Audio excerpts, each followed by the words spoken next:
uyu mugabo bamwita Aimable Karasira. Mu gusoza iburanisha ry'urubanza ruregwamo Aimable Karasira wahoze ari umwarimu muri kaminuza y'u Rwanda, kuri uyu wa kane tariki ya 10 z'ukwezi kwa karindwi umwaka w'2026, ubushinjacyaha bwamusabiye gufungwa imyaka 30.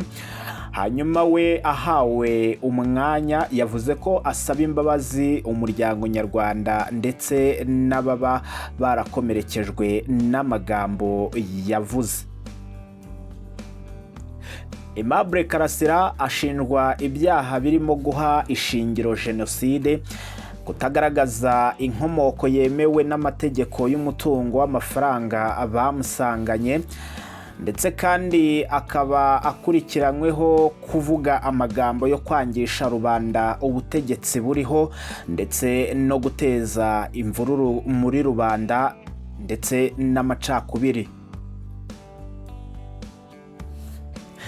Karasira Aimable yafunzwe guhera mu mwaka w'2021 mu ntangiriro z'uyu mwaka wa 2025 nibwo yatangiye kwiregura byimbitse ku byaha aregwa.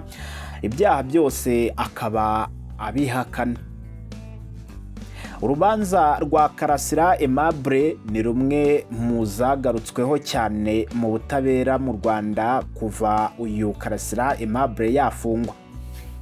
Kuri uyu munsi wa nyuma w'iburana, ubushinjacyaha bwavuze ko ibyo buheraho busaba urukiko kumuhamya ibyaha no kumuhanisha kiriya gihano, ibyaha bishingiye ahanini ku biganiro yatangaje cyangwa se yashyiraga ku mbuga nkoranyambaga ze, by'umwihariko ku rubuga rwa YouTube. Bwavuze ko kandi yasanganywe amafaranga y'u Rwanda agera kuri miliyoni 11 ndetse n'amayero 17,000 yose yahise afatirwa kuko atasobanuye aho yayakomoye. Andi menshi yari kuri konte ze zitandukanye nayo yarafatiriwe. Ubushinjacyaha bwavuze ko ari ayo yohererejwe n'abanyarwanda cyangwa se n'abarwanya ubutegetsi bw'u Rwanda bari bashyigikiye ibyo Karasira Aimable yavugaga ku muyoboro we wa YouTube.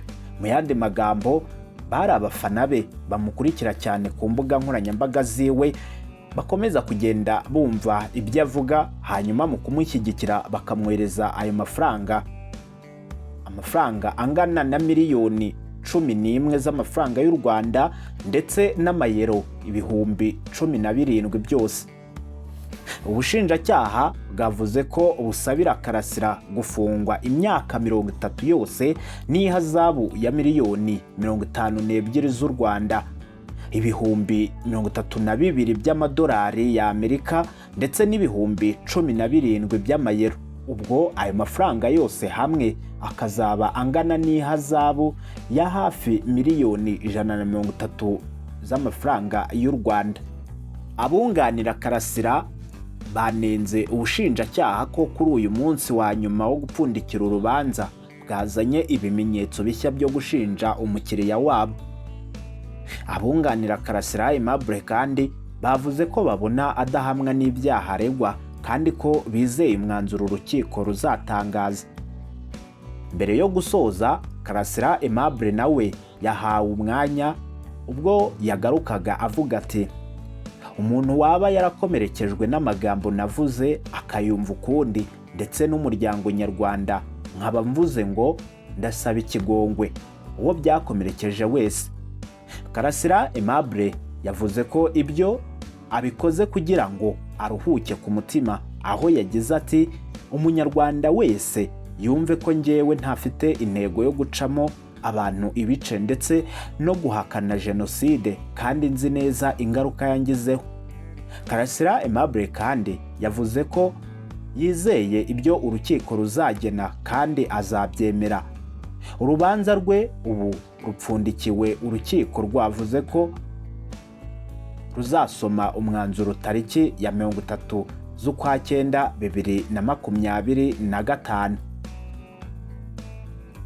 Tuvuye aho kandi reka twerekeze muri Leta Zunze Ubumwe za Amerika, aho Donald Trump wa Leta Zunze Ubumwe za Amerika yatangaje ko mu byumweru bibiri biri imbere azakira mu biro bye ba perezida b'ibihugu bibiri, cyangwa se Perezida wa Repubulika y'u Rwanda Paul Kagame ndetse na Perezida Felix Antoine Tshisekedi wa Repubulika Iharanira Demokarasi ya Kongo.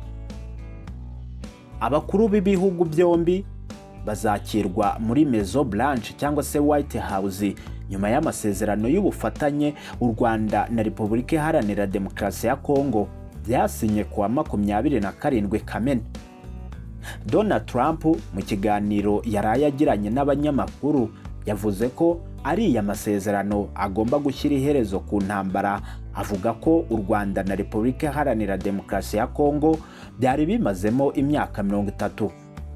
Trump yagize ati kuwa 27 Kamena ba minisitiri b'ububanyi n'amahanga ba Repubulika Iharanira Demokarasi ya Kongo ndetse n'u Rwanda berekeje muri Maison Blanche gusinya amasezerano y'amahoro y'amateka twaganiriye.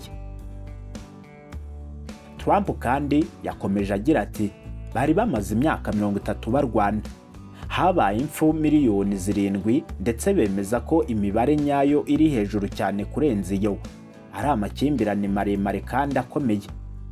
Donald Trump yunzemo ko mu byumweru bibiri biri imbere hazakira ba perezida b'ibihugu byombi, harimo Perezida Paul Kagame ndetse na Perezida Felix Antoine Tshisekedi mu rwego rwo kurangiza burundu amasezerano.